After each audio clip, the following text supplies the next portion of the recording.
Alright, so it's me and William. Alright, well, we're walking out here. We're looking at soybeans and corn in soybeans. Yeah, buddy. I see corn. You see corn, Will? Yeah. I see corn. I see corn that's up, which is a good thing. I see soybeans that are recovering, kind of, sort of. To me, I think they're just a mute subject at this point. A mute subject. They're not going to amount to anything, if you ask me. But, not too many people ask me. What are you doing, kid? All right, so I came through and I planted the corn through the soybeans, obviously. And if you can't see them, you should be able to see them. They're coming up here just fine. Right? Come on. Find someplace else to be. So yeah, there's Rose. The soybeans got burnt by whatever was in there. I didn't feel that it was going to recover. It's junk.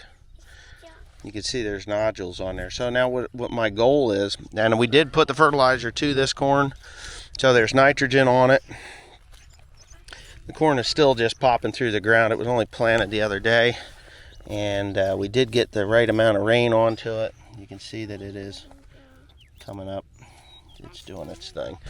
So you can't row it because, well, you can row it. I can row it, but you probably can't see it like you would think. But yeah, this farm has been an absolute battle to get anything to grow here. As dumb as it sounds, I planted soybeans on this twice. Yep, I planted soybeans on this twice, and you can see the corn. There's not skips. Come on, Will.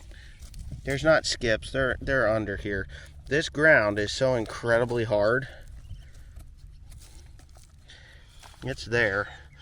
This ground is just so incredibly hard. It's hard for it to come through. So you see there it's coming through. Yeah, so we're at 30,000 plants to the acre for the corn. That's where I planted it at. That's where it's going to be at. That's what it's going to grow. The beans that are here, this is where the unaffected, well, I wouldn't want to say unaffected. I ran out of spray. The boom width was there. Yeah, I mean, they're burnt. And for those of you that said, oh, that's not Callisto damage, because Callisto is a bleacher, and this is the bleached soybeans. So this is either residual Callisto from last year, because I used the same herbicide for 2 years in a row. The pH on this soil was much lower than it should have been. It was in that 5-something range, and it is what it is, but it was in that 5-something range, and William wants to be, oh, you want this? Here, let me stick that in your nose. You think that would fit? Oh, I don't think so. You like to steal the show, don't you? Anyway, yeah, I think there was just too much residue left from last year and last year's corn crop. The beans will probably outgrow it. I'm pretty sure that they are going to outgrow it. But this ground has been neglected for so long and so hard that it's just, it isn't that it was just soybean to death. Every year, soybeans. Like 2 years, 3 years of soybeans, and then a year of wheat. And then it wouldn't have been, there's an airplane. It wouldn't have been bad if they would have left the wheat straw, chopped the straw back out onto the ground, but it was just soybeans, wheat, soybeans, wheat, soybeans, wheat. The upper parts, they had sod in it, and when they did the sod, obviously they did that for about 10 years, and they stripped topsoil off of that, and in order for the sod to grow, they had to fumigate the ground. It just, to me, it's a shit show. Every year that I have planted corn in here, it has been tough. Emergence has been tough. Just plain tough. And when you look at this stuff, and you're looking at the ground, William, watch out.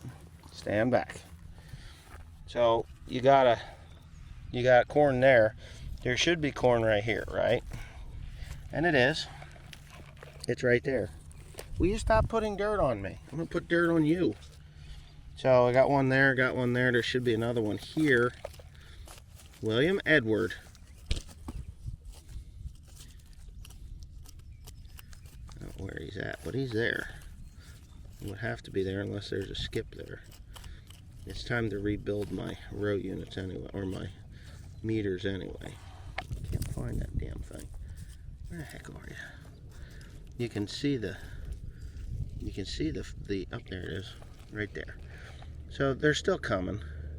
I suspected that it would, but this ground, let's watch, I'm gonna drop my knife. You know, you drop a 1 pound knife and it should go right to the hilt. It really should. This ground is hard, it's concrete. I would break the blade if I spun that off. It's just really, really hard.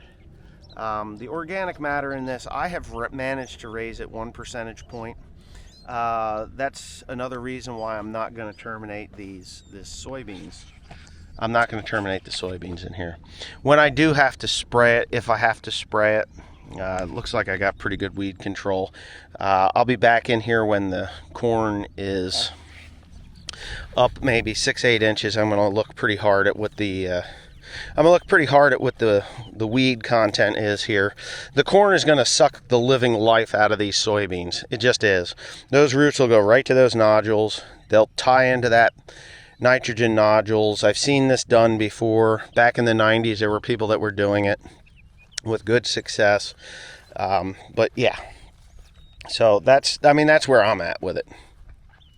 So I'm just going to leave these beans out here. If I have to come back in, William, come on. If I have to come back in and spray the grasses, which I'm probably going to have to. I'm not going to complain. I'm just going to do it. But I'm going to do it crossways. So, because my booms or my sprayer, my tractor's not set up for row crops. They're set up for hay and tillage. They're not meant to go down the rows. The tractor that I was spraying with was the I could put it on a 4450 though. I could do that. Come on, William. I could put it on a 4450, that sprayer. But they're just, I'm not set up to run down rows. They're meant to put a one-shot deal on. The tractor that was set up to run down rows was the 7410. The 7410 obviously burnt last August, September. I think it was September. So that was the end of that. But yeah, I totally made the right decision in planting that corn. Little William, you are about to get your little behind whooped. You are going to get it. You throw dirt at me one more time and your ass is grass. And Daddy's a lawnmower. I wouldn't smack him. He just needs to fear that I will. Another airplane. Gasoline, avgas must be like $3 a gallon.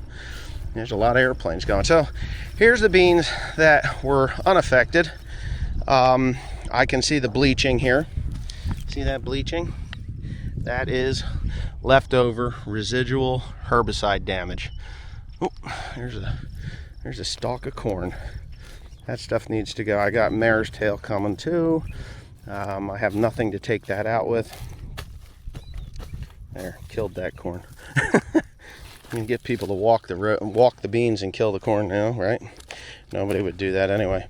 Yeah, so these beans, not perfect, far from perfect, but it's like I said, it's been a struggle. This ground is so hard. I have crappy ground on another farm. It's just absolutely crappy ground. And you know what? The beans are 10 times what these are, and they were planted a week later. And they're 10 times what these are. And this is much better ground. It's concrete.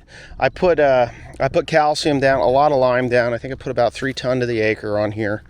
I really did. I loaded it up, and I put 5 tons of compost to the acre. If you remember, the piles were there. They were there. I put them on, and of course I had to replant this whole entire farm. Not the whole entire farm, but I had to replant this part of the farm. Now across the road where I had the hay, and the farmer that was on this side of the road, he was not on that side of the road. That ground, perfect. It's not hard, it's soft. Yeah, I see the airplane. Come on, we're leaving. That ground is soft. It's not hard at all. The emergence was perfect. I could reach down into the soil and grab a chunk with my hand. I can take my knife and drop it and it'll fall right to the hilt. It just wasn't neglected or abused like this side of the road was. And it seems like the more that I work with this ground, it's getting better, but it's going to be a long road. It's a long road. So yeah, gonna be a long road. I'm gonna have wheat in here when I'm done, and no, I will not be. If I bale the straw, all of that will be replaced with compost. So if I take 2 tons of straw off, I'll put 4 tons of compost on, and I will be putting beans after that, unless I. Well, it depends. It all depends. If I have to combine it traditionally here for the East Coast, then I won't be putting beans in. I'll be putting a cover crop in for corn the next year. If I do it the way I want to do it, which is to swath it and buy a pickup header, then it won't be any big deal. I'll pull off here into the lawn.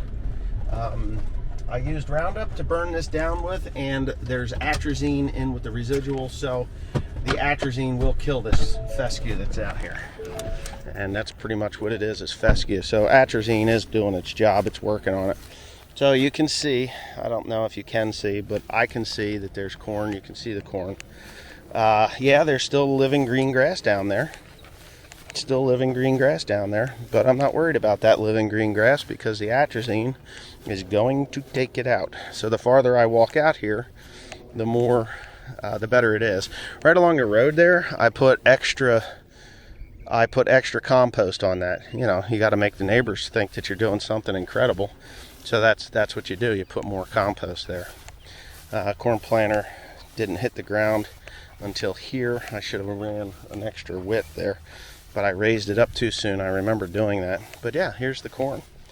You can see the corn growing. You can see that grass is getting a dark, deep green to it. That is the halting of the growth, and the photosynthesis and the chlorophyll that's filling into that grass will eventually kill that plant.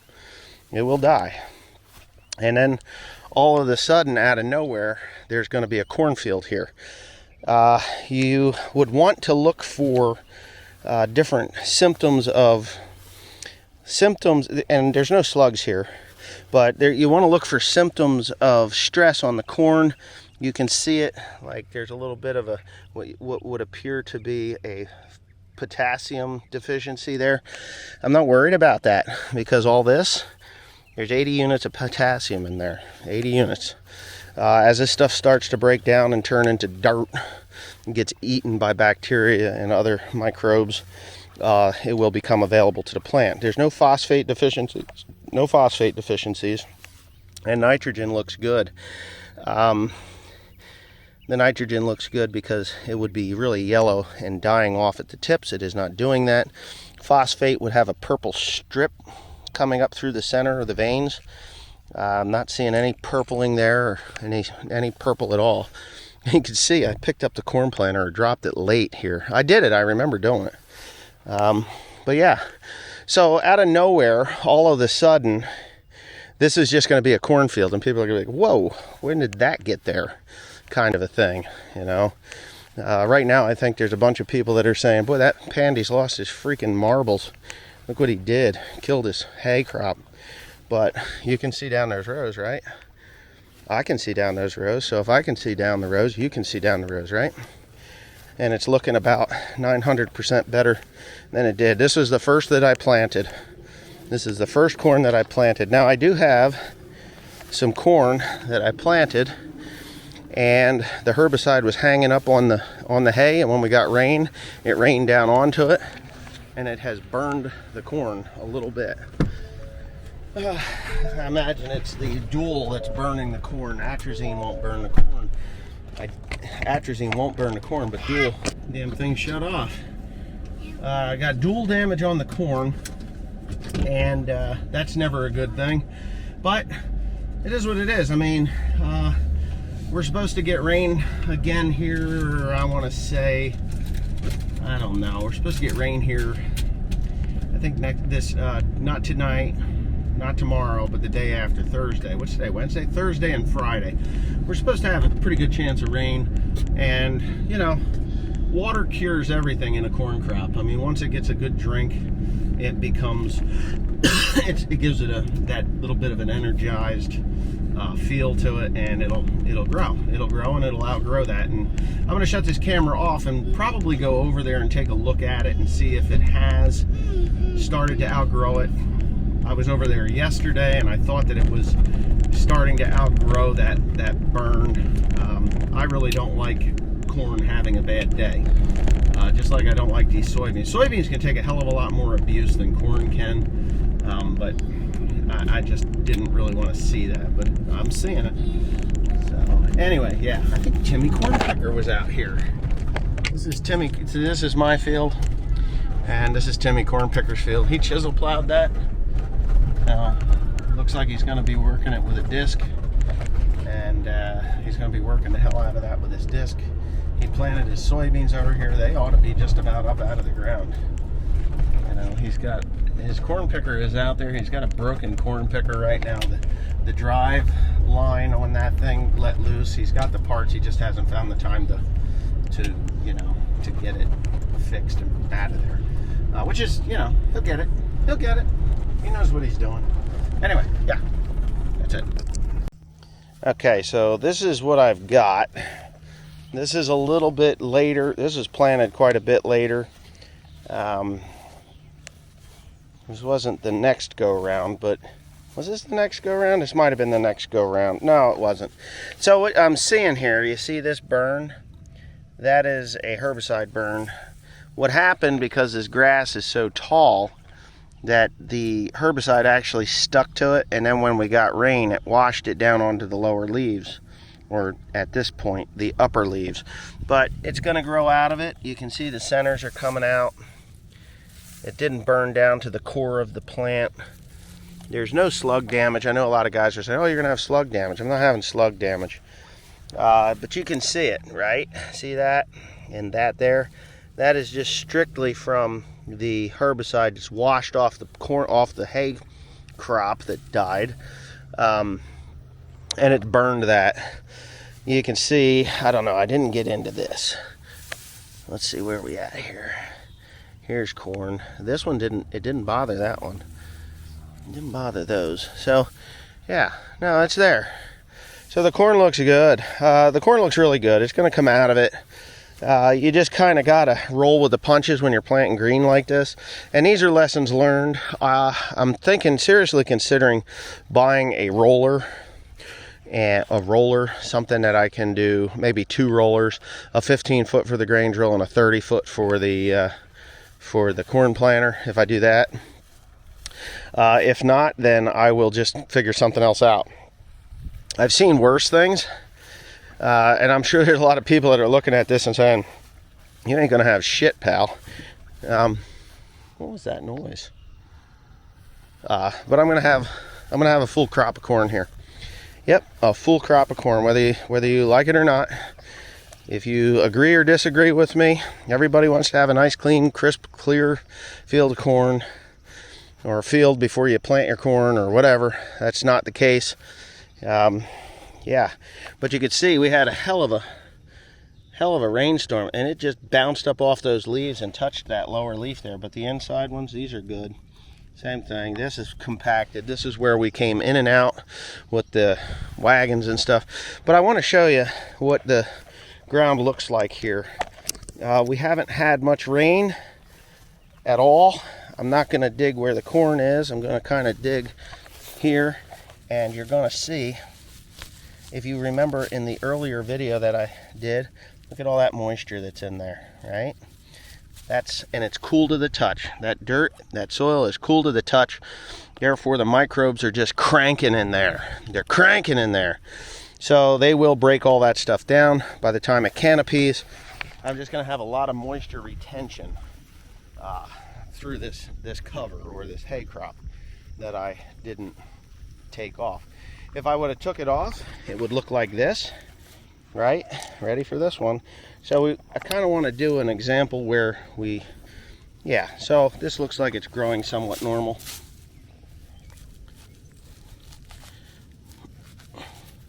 Hard ground. There's moisture there because it's covered. Oh, here's a spot. Here's a blank spot. You can see it's cracking open. Look at that. See that? There's at least, well, there's a surface compaction there of about 1 inch, and it's dry down, you know, I mean, it's almost drought dry to 1 inch deep. So you go to where it's covered, and let me do this. I got a phone call coming in at me. There is nothing dry there at all. That's the goal. Water conservation, ladies and gentlemen. That's what we need. So that's one of my main goals in planting green, and one of the reasons why I did not take the hay crop off. All right, so for my final act of things to do before we finish up, and that is to plant sweet corn. I got the last bit of sweet corn to go in the ground is here. I don't know how much weight is in this bag. This is just, I paid a lot of money for this sweet corn. There is 9 pounds in there. 9 3/4 pounds in there. I'm going to use my blue Solo cup. I think it's a Solo. Yeah, it's a blue Solo cup. I'm going to use my blue Solo cup. I'm going to open this bag up and I'm going to scoop a seed scoop into each one. And then me and William are going to go and we're going to plant it. And when we're done planting the sweet corn, we're going to bring this back, recalibrate the corn planter.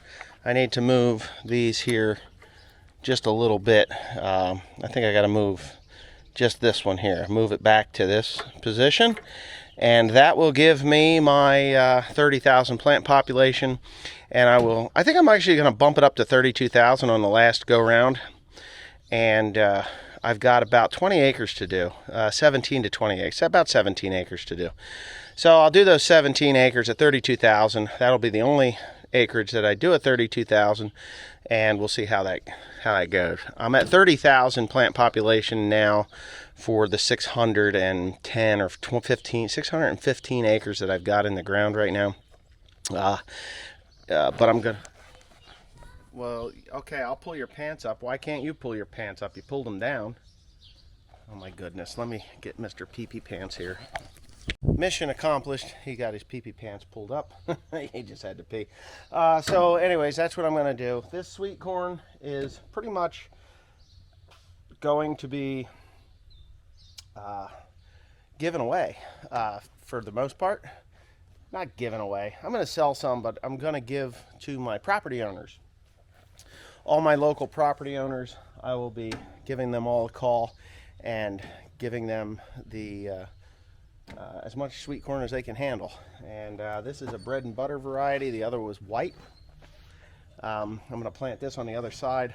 It's a week apart, so I don't believe there's going to be a pollination issue at all, because it'll tossle at different times, which, you know, should be just fine.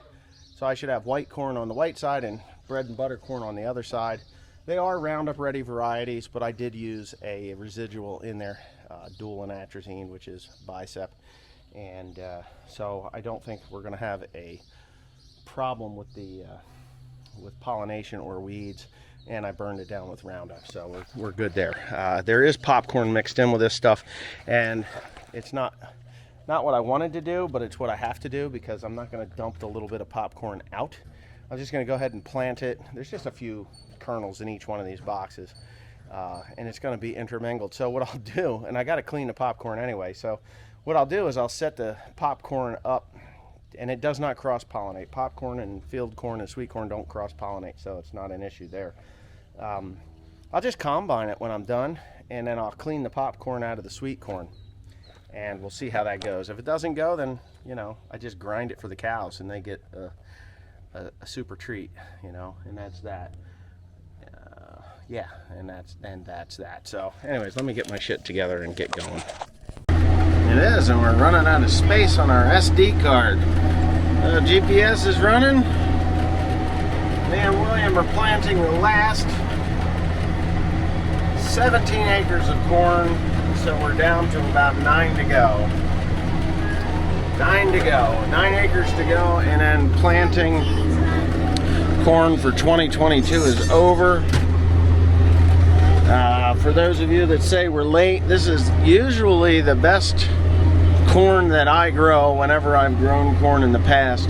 The best yielding corn was planted in June.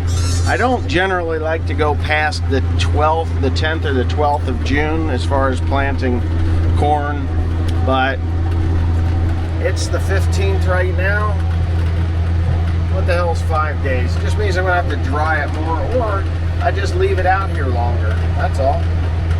Just leave it out to dry. So this will be the last that I pick, even though this corn is a 97-day corn. It'll put us into probably late September, early October before it is matured. And I'm happy with that. I mean, I'm okay with that. Now, Teresa's putting in the last of the soybeans right now. She's just emptying out the boxes. Same with me. I have no seed left in bags. I have no seed left in boxes. So we're pretty well done. Pretty well done. In about, I don't know, 2 hours, we'll be completed with plant 22. This is already sprayed. You know, they build houses out in the middle of fields, you know, and that's okay. They're nice houses. This is all family ground, and as the kids grew up, they decided they would build houses, and you know, that's all right. That's what families do on family ground, right? They're not farmers anymore, and they still allow people to farm their land, and that's okay. I'm not the only farmer on their land. They own quite a bit of ground, so I think my SD card has about expired, so I'm gonna have to call it a day. But anyway, that's that.